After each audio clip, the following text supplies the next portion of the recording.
your pattern for you. Cool. So this movement, I'm John Piper. I'm Erica Piper. This movement is based off of a passing closed position tuck. So our tuck coming out of our left side pass, doing a closed position. The connection points change, which is why this is kind of fun. West Coast, we don't have enough closed position, so playing with things in closed position makes it feel different, look different, all that good stuff. And then love it. Okay, so our hands on the follower's back, but typically we're doing our base passing tuck is 1, 2, 3, and 4, 5, and 6. And ours has a little style to it. There was kind of a three-dimensional component, and the follower moving off slot towards the camera. So the way that that happens is that leaders, we're kind of accommodating some space through this. Followers are hanging into that hand until they feel that energy to pass through the leader. Boop, and through. Okay, so what we're doing here is that our followers are going to teach us how to listen. So when I'm going with that plan in my head, Eric is going to do something really interesting in sneaking a turn the opposite direction than I intend. But it's within the context of our 6-count pattern. It stays the left side pass. So as long as this is a 50-50 conversation where I listen as much as I'm speaking, then it's going to be really easy for her to sneak this in. This move is not something that is led on his part. This is something that I'm stealing. I'm putting this in within the context of what he's leading. Stealing isn't the language of like communication, of sharing. So like that's why it's in quotes. It's stealing. This is harder. It's harder to have a follower have their own idea, especially one that changes so drastically from what I was doing in terms of which way the rotation is going.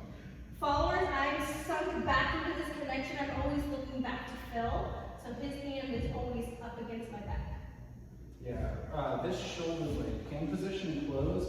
We're looking for our follower's scapula right here. If you stop connecting, right here is like the inside edge of my follower's shoulder blade. So I'm aiming for where my fingers meet my palm to kind of collect there. It creates like a nice little cut. I don't know if you can see it. It's almost like a greater than inside. Connecting there is greater than not. Okay, so we're connected at this point. I'm going about my business thinking I'm leading what I always do. And Erica's using standard rhythm to triple through an opposite turn. So my rhythm and my footwork is still walk, walk, triple step, triple step. Sometimes I might speed up that first. This is where the communicating comes into place. So when leaders do something, we're supposed to be assertive, we're supposed to be clear. I like to change that from leaders to whoever's adding the creative component of the dance. Whoever has an idea that needs to be executed is the person that should be assertive and clear in what's happening. So Erica uses a little bit of speed towards that first step to make me know, hey, I'm not where you think I am. Something different's happening. So I'll count it out. Right here, I'm going walk, walk, triple step, triple step. So there's just a little bit of a more intention in that initial burst of that triple step. And I'm making sure that I'm staying connected to him when I'm going through this. I'm going walk, walk. When I go triple, I'm not letting go to try and sneak under. I'm completely holding on to him, and I'm going under, and it's harder to do it slow. But I'm still connected to him. We're still connected. I still have that, he's still giving me that connection as well. So when I go triple step, my last triple, I'm just sliding down his arm to connect for that last triple and anchor step. Yeah, and so leaders, this is probably something that isn't the most familiar to you, is how to follow a follower's creative input. And so here's my thought process with it. I'm leading a passing tuck. It's the move I showed you. Whoa, she's holding on to something different happening. Keep my rhythm, keep my balance, keep my spacing.